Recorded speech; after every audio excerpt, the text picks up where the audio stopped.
खुश आमदीद। मैं मोहम्मद इमरान इस्तकबाल करता हूँ आपका राजस्थान सरकार और वेदांता के CSR इनिशिएटिव ई कक्षा में, जिसके टेक्निकल पार्टनर हैं मिशन ज्ञान। आज की इस क्लास में मुताला करेंगे बच्चों हमारी दरसी किताब आईना अदब के हिस्सा सरिये मुताला के सबक नंबर 3 का, जिसका उन्वान है दबिस्तान लखनऊ। दबिस्तान यानी स्कूल, मकतब, मकतब तर्ज तहरीर, मकतब फ़िक्र, अलग तरह की तर्ज तहरीर बताने वाला। तो दबिस्तान लखनऊ के बारे में हमने बात की थी, लखनऊ की शायरी के बारे में बात की थी, शायरी की खुसूसियात के बारे में बात की थी, और कौन कौन से शोरा हुए थे जिन्होंने इस स्कूल की शायरी की थी, उसका हमने मुताला किया है। सबक को मैंने 2 हिस्सों में तकसीम किया था। पहले हिस्से के अंदर हमने सबक दबिस्तान लखनऊ, लखनऊ की शायरी का मुताला किया, और दूसरे हिस्से के अंदर हम इस सबक से मुतालिक सवालों के जवाबात हासिल करेंगे। तो ये दूसरा हिस्सा लेकर मैं आपके सामने हाजिर हूँ, जिसका उन्वान है मशकी सवालात। शुरू करते हैं मशकी सवालात। पहला सवाल है आपके सामने कि जब दिल्ली की बिसात पलटी तो उस वक्त किस बादशाह का ज़माना था? जब कमज़ोर हो गई थी दिल्ली हुकूमत तो कौन सा बादशाह था?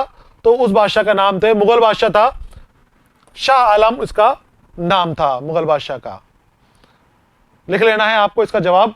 आगे आते हैं सवाल नंबर 2 की जानिब। वाजिद अली शाह कहाँ के नवाब थे? तो वाजिद अली शाह अवध के नवाब थे, जो लखनऊ रियासत के अंदर आता था, और ख़ुद भी शायर थे और शायरों की कद्र करने वाले थे। आपके दरबार में बहुत सारे शायर थे। तो वाजिद अली शाह अवध के नवाब थे, लखनऊ के नवाब थे। आगे आते हैं सवाल नंबर 3 की जानिब। ये नासिख का पूरा नाम बता रहा है। जब सबक पढ़ रहे थे मैंने आपको बताया था कि नासिख का पूरा नाम आपसे पूछा जाएगा। दबिस्तान लखनऊ के नुमाया शायर हैं, नुमाइंदगी करने वाले शायर हैं, मशहूर शायर हैं, और इमाम बख्श नासिख इनका पूरा नाम था। जवाब देखिए आप इसका। नासिख का पूरा नाम शेख इमाम बख्श नासिख था। ये नाम आपको याद रखना है, जो आपके इम्तिहान के ज़रिए से भी बहुत ख़ास है आपके लिए सवाल। सवाल नंबर 4 की जानिब आते हैं।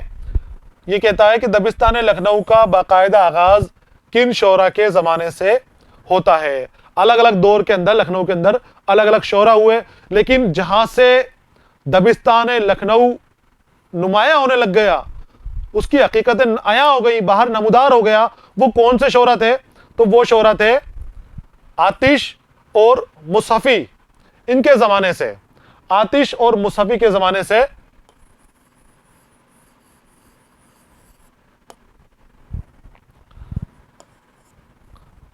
दबिस्तान लखनऊ नुमाया तौर पर जाहिर हो गया, और वो दिखने लगा अलग ही कि इस तरह की शायरी यहाँ पर की जा रही है।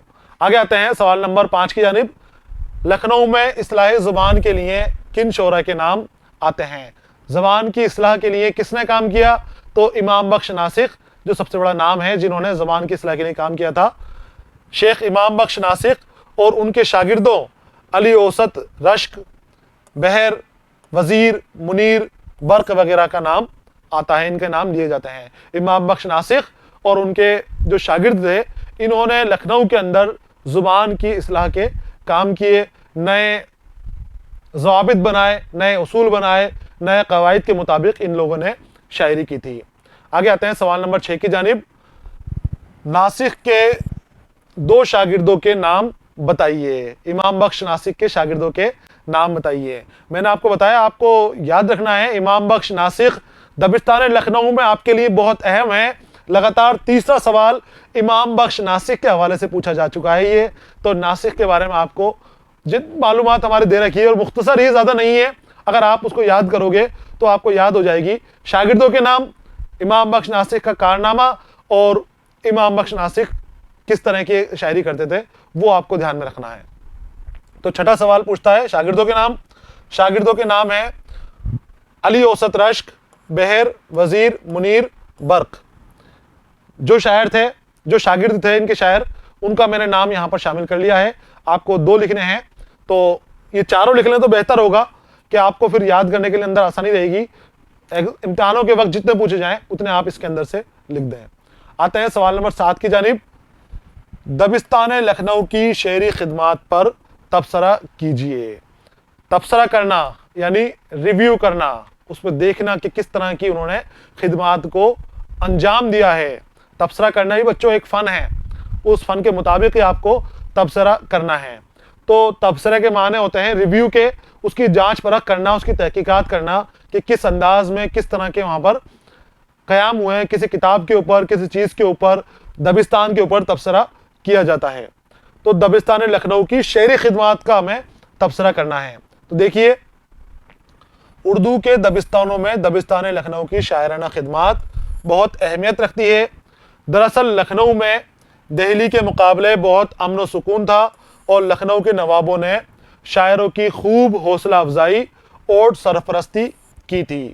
پر سکون اور آرام دہ ماحول ملنے کی وجہ سے اس دور میں ہونے والی شاعری میں حسن و عشق کے جذبات اور خیالات بہت زیادہ استعمال کیے گئے ہیں۔ لکھنؤ میں شعراء نے اردو زبان کو خوبصورت بنانے میں اہم کردار ادا کیا ہے۔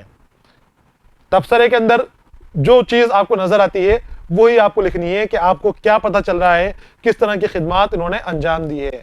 آپ صحیح بھی دے سکتے ہیں اور غلط بھی دے سکتے ہیں، جو آپ کا نظریہ ہے، جو آپ کو نظر آتی ہے خدمات، وہ آپ بتا سکتے ہیں۔ لکھنؤ میں سب سے زیادہ فروغ غزل کی شاعری کو ملا ہے، اس کے بعد مرثیہ اور مثنوی کو ترقی حاصل ہوئی ہے۔ لکھنؤ کے شاعروں کا ایک الگ ہی انداز بیان تھا، انہوں نے تکلف اور تصنع اور مبالغہ کے ساتھ بہت دلچسپ شاعری کی ہے۔ الفاظوں کو انہوں نے مشکل بنا دیا تھا، مبالغہ آرائی بہت زیادہ ملتی ہے، ریختگی کی ایجاد کی تھی انہوں نے، لیکن بڑا کام یہ ہے کہ اردو ادب کی زبان کی اصلاح کرنے والے لکھنؤ دبستان ہی تھا، دبستان لکھنؤ میں ہی اردو کی اصلاح کی گئی ہے۔ لکھنؤ میں شعراء کے کلام میں سطحی مضامین، معاملہ بندی، محبوب کی زلف و رخ، خود و خال اور کنگھی چوٹی کا ذکر ہونے لگا۔ مبالغہ آرائی اور خارجی مضامین پر زور دیا گیا۔ یہی ہے ریویو کہ ساری باتیں آپ کو پتہ چل جائیں کہ کیا کس طرح کی خدمات، کس طرح کے کام اس دبستان نے کیے ہیں۔ ان سب کے باوجود دبستان لکھنؤ نے زبان و بیان کو سنوارا، ثقیل الفاظ کو زبان سے خارج کیا، شیریں اور لطیف الفاظ کا استعمال کیا۔ اس کے علاوہ شعری صنعتوں کا استعمال کثرت سے ملتا ہے۔ جو صنعتیں ہماری تشبیہ، استعارے وغیرہ، وہ خوب کثرت سے ان کا استعمال کیا، خوب زیادتی ان کے کلام کے اندر ان چیزوں کی، صنعتوں کی ملتی ہے۔ تخیل کی بلند پروازی، تشبیہات و استعارات کی ندرت، الفاظ اور معنی کی باریکیاں بخوبی ان کے کلام کے اندر ملتی ہیں۔ یہ تھا بچوں سوال نمبر 7 کا جواب۔ آگے آتے ہیں سوال نمبر 8 کی جانب۔ اس میں دبستان لکھنؤ کی شاعرانہ خصوصیات پر روشنی ڈالی ہے کہ کس طرح کی شاعری دبستان لکھنؤ میں ہوتی ہے، وہ آپ کو بتانا ہے۔ تو دیکھیے لکھنؤ شاعری اپنے عہد کی ملکی، سیاسی اور معاشری حالات کی عکاسی کرتی ہے۔ یہ بات لکھنؤ کے لیے تو کہی جا رہی ہے کہ اپنے ملک کی حالات کی عکاسی کرتی ہے، لیکن ہر طرح کی شاعری کے اوپر یہ بات واضح ہوتی ہے، سبھی شاعری کے اوپر یہ لاگو ہوتی ہے۔ ساری شاعریاں جو ہیں، چاہے وہ دبستان لکھنؤ ہو، چاہے وہ دبستان دہلی ہو یا دکن کی شاعری ہو، وہ سبھی اپنے دور کی کیا حالات ہیں ان حالات کی عکاسی کرتی ہے۔ اگر دکھ، درد اور غم کا حالات ہیں، پریشانیاں ہیں، تو شاعری میں بھی پریشانیاں نظر آئیں گی آپ کو، شاعروں کے کلام میں بھی دکھ درد نظر آئیں گے۔ اور اگر عیش و عشرت کا ماحول ہے، پرسکون امن و امان کا ماحول ہے، تو وہی انداز بیان شاعری کے اندر بھی نظر آئے گا۔ تو ہر شاعری اپنے ماحول کی عکاسی کرتی ہے، جس ماحول میں لکھی جا رہی ہے اس کی عکاسی وہ شاعری کرتی ہے۔ لکھنؤ میں دولت کی فراوانی تھی، عیش و عشرت اور امن و امان تھا۔